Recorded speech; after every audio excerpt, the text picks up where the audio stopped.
sait si l'inconnu, qui dort sous l'arche immense, mêlant sa gloire épique aux orgueils du passé, n'est pas cet étranger devenu fils de France, non par le sang reçu, mais par le sang versé.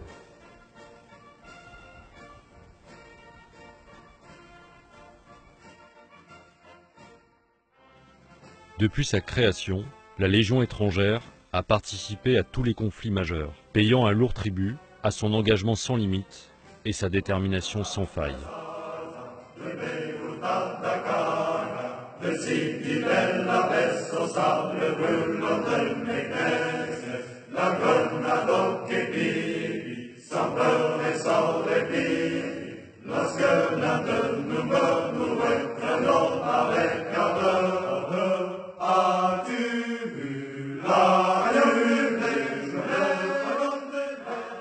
Il faut se rappeler que nous sommes en 1962, donc nous sommes juste après les accords d'Évian, et puis il est temps en fait pour les unités françaises, en tout cas, de quitter le territoire algérien devenu indépendant, et donc la Légion étrangère fait partie de ces unités qui vont rejoindre la France. C'était l'année dernière, le 30 avril. Pour la dernière fois, la Légion étrangère défilait dans Sidi Bel Abbès. Et quitter en particulier, c'est ça qui est délicat, Sidi Bel Abbès. Sidi Bel Abbès, il faut savoir que c'est une ville légionnaire.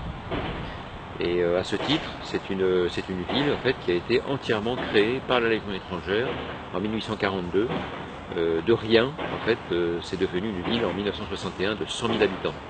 Quitter Sidi Bel Abbès n'était pas très simple, mais il fallait que la Légion, en quelque sorte, retrouve une nouvelle maison. Et cette maison, c'est Aubagne. Même si la Légion est à Aubagne depuis 1962, elle est partie intégrante de la ville d'Aubagne. Et dans mes plus lointains souvenirs de petit Aubagnais, d'enfant Aubagnais, j'ai bien sûr les légionnaires que je vois défiler, que je vois courir le matin tôt, s'entraîner, faire l'exercice dans la ville d'Aubagne. Voilà, donc la Légion est partie prenante de la ville d'Aubagne depuis, je dirais, 1962, mais quasiment toujours maintenant. Alors ici, c'était un camp, on a appelé le camp de la demande, en fait, c'est un camp très vétuste. Puis lorsque la Légion étrangère est arrivée, donc effectivement, il n'y avait quasiment rien autour de nous. Donc, tous les bâtiments qui étaient derrière, effectivement, étaient entièrement construits de rien.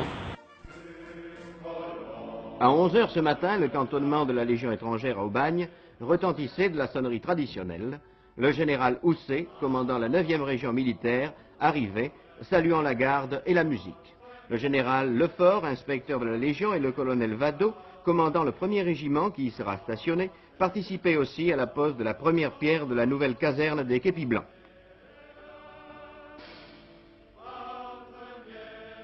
Cette caserne s'appellera la caserne Viennot, et monsieur le maire d'Aubagne a dit à l'issue de la cérémonie sa joie de compter de glorieux habitants de plus.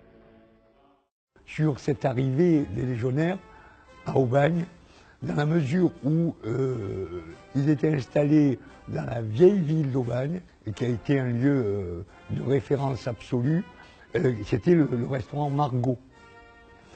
Le restaurant Margot, qui était tenu par donc Marguerite Carluet, et qui avait fait très rapidement connaissance avec les légionnaires et qui les avait reçus d'une façon remarquable.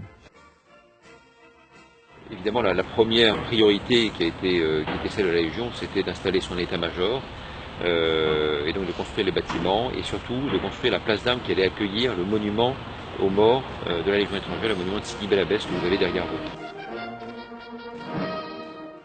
Les légionnaires sont des soldats, certes, mais aussi et surtout des bâtisseurs. C'est pourquoi ils se sont mis au travail pour reconstituer à Aubagne la maison mère de la Légion.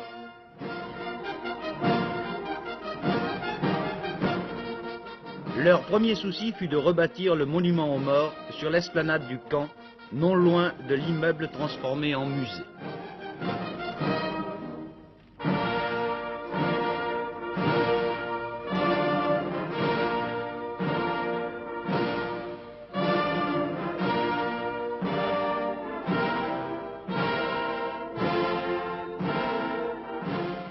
Le musée où sont pieusement conservés les trophées de la Légion ainsi que les portraits de glorieux anciens.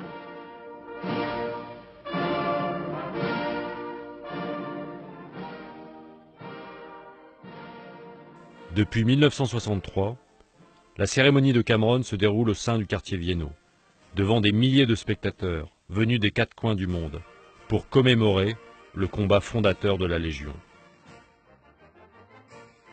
Enfin, chaque année, quand le 30 avril, on célèbre Cameron, c'est le monde entier qui se déplace à Aubagne.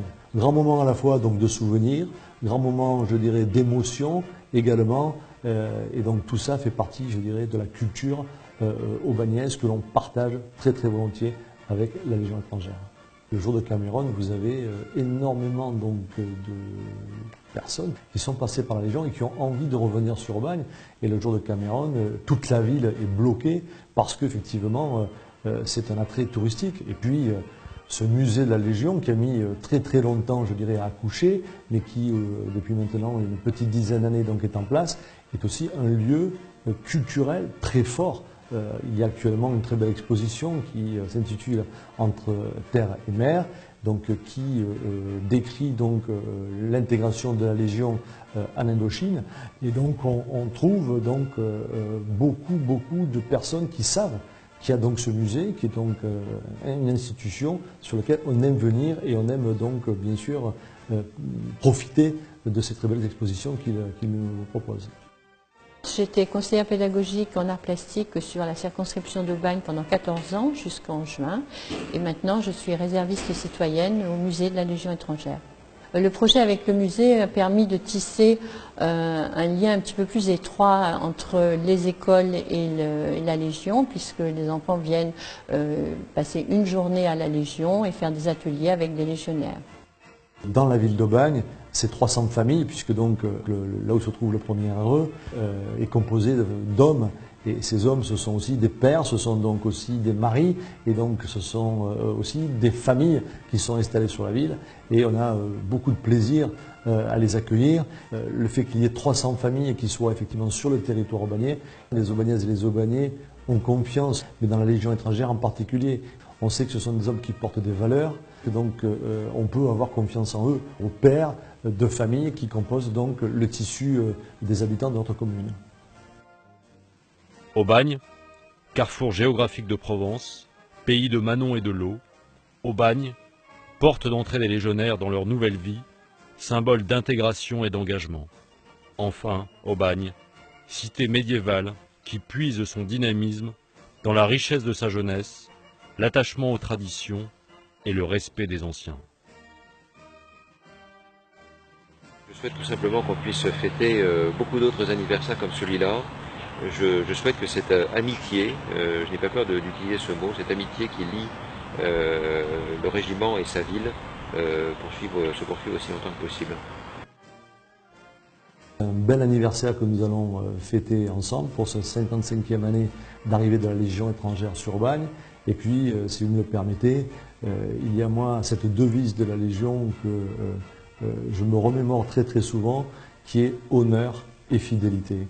Alors, la Légion incarne parfaitement donc ces deux valeurs, celle de l'honneur qui se perd un peu aujourd'hui, hein, et la Légion incarne complètement cette valeur, et la fidélité, eh bien, pour cet anniversaire, ce 55e anniversaire, souhaitons une grande fidélité de la Légion à la ville d'Aubagne. En tout cas, toutes les Aubagnaises et les Aubagnais souhaitent un bon anniversaire à la Légion qu'ils aiment.